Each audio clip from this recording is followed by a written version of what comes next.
안녕하세요. 희원다움입니다. 세밭이라는 강연 프로그램 아시죠? 얼마 전 서울대 출신의 전 KBS 아나운서 이혜성님이 나오셨는데요. 사실 저는 서울대 출신의 브레인이다, 외모도 예쁘다 라는 사실은 알고 있었어요. 그래서 치열하게 공부는 했겠다라는 생각을 하고 있었는데요. 저의 상상 이상 치열하게 사셨더라고요. 중학교 때부터 고등학교 때까지 침대가 없었대요.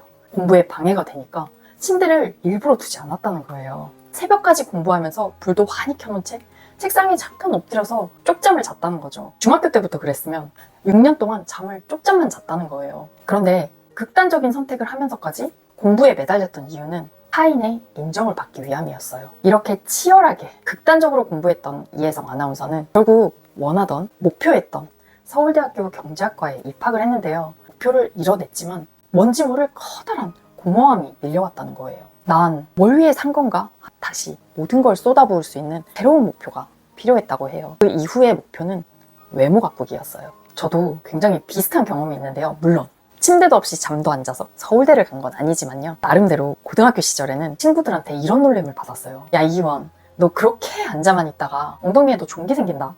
이미 있는 거 아니야? 이런 유치한 놀림을 받았음에도 불구하고 왕보석처럼 앉아서 남들 다 자는 그런 쉬는 시간에도 혼자 고개 빳빳이 들고 공부를 했어요. 저의 인정 중독은 첫 직장에 실패한 그 이후에 극도로 심하게 나타났어요. 목표는 전직이었어요. 그래서 프로그래머로 근무를 하다가 승무원이라는 목표를 세워서 모든 걸 다 쏟아부었어요. 물론 돌이켜보면 굉장히 좋은 경험이고 이 경험이 있었기에 지금의 제가 있다고 생각을 하지만요. 승무원이 됐을 때, 목표를 이뤘을 때 아, 나 해냈구나 하는 기쁨은 사실 잠시였어요. 이혜성 아나운서가 느꼈던 것처럼 저도 얼마지 않아 공허함이 찾아왔고 또 다른 직업을 목표로 삼고 다시 한번 전력 투구하는 생활을 계속 반복했어요. 그러니까 얼마 전까지만 해도 저의 삶은 목표 수립, 노력, 성취, 그리고 공허함, 결국 다른 목표 수립, 이 생활을 계속 반복했던 거예요. 지금 생각하면 대체 그땐 왜 그렇게 살았을까? 라는 의문이 들어요.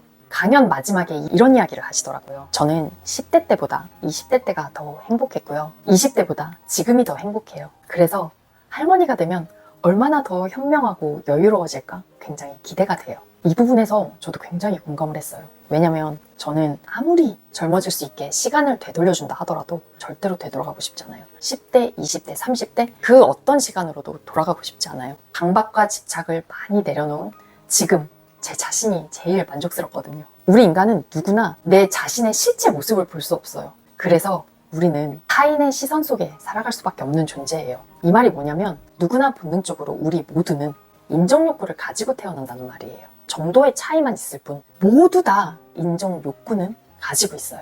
이혜성 아나운서, 그녀는 인정 중독까지 가서 고통스러웠던 자신의 과거 경험을 통해서 성취만을 위한 삶은 의미가 없다. 이걸 깨달은 거예요. 인정 중독에서 완전히 벗어나는 건 불가능하지만 목표를 향해 나아가는 그 과정을 천천히 즐기기로 했다라는 말씀을 하셨거든요. 이 영상에 600개가 넘는 댓글들이 달렸어요. 이 댓글 중에는 나는 그녀의 이야기가 굉장히 불편하다 하는 사람도 있었고요. 너무나 공감하고 그녀를 응원한다, 너무 감동적이었다 하는 그런 댓글들도 있었어요. 그녀의 이야기가 불편하다 하는 댓글은 이미 외모, 학벌, 좋은 직업, 거기에 이제는 행복할 수 있는 방법까지 다 알고 있는 이미 행복한 사람이 나처럼 살 필요가 없다 라고 타인에게 말하는 것 자체가 나는 불편하다 하는 그런 댓글이었고요. 반대로 그녀처럼 인정 중독에 걸렸던 사람들, 그런 사람들은 그녀의 이야기를 통해 자신을 되돌아보고 위로와 용기를 얻었다 하는 내용이었어요. 다른 경험과 생각을 가지고 있는 사람들이 단 댓글이기 때문에 시시비비를 판단할 수는 없어요. 하지만 한 가지 변함없는 사실이 뭔지는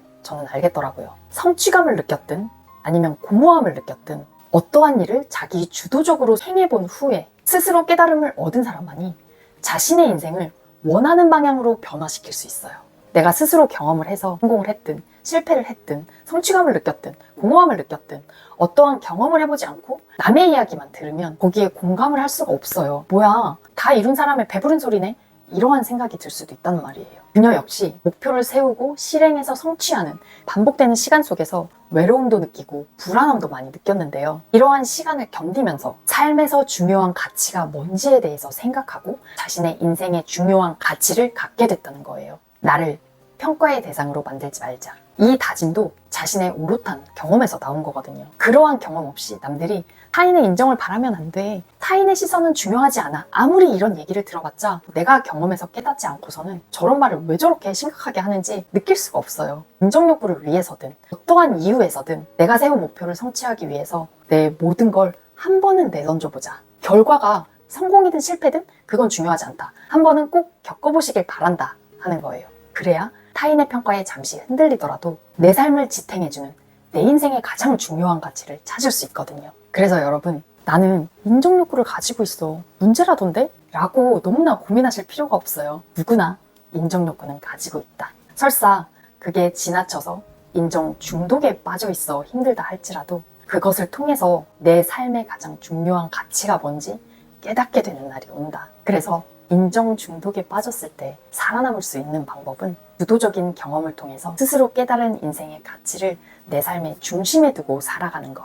이게 유일한 방법이에요. 시간이 흐르면서 또 다른 경험을 하면서 인생의 가장 중요한 가치가 바뀔 수는 있지만 어쨌든 나의 경험을 통해서 깨달은 그 인생의 가치, 인생에서 가장 중요하다 생각하는 그 가치를 깨달아야 어떻게 살아가야 할지 그 방향을 알아가실 수 있어요. 여러분의 내면의 소리와 여러분의 경험을 믿으세요. 오늘 영상은 여기까지 할게요. 우리 다음 시간에 또 봐요.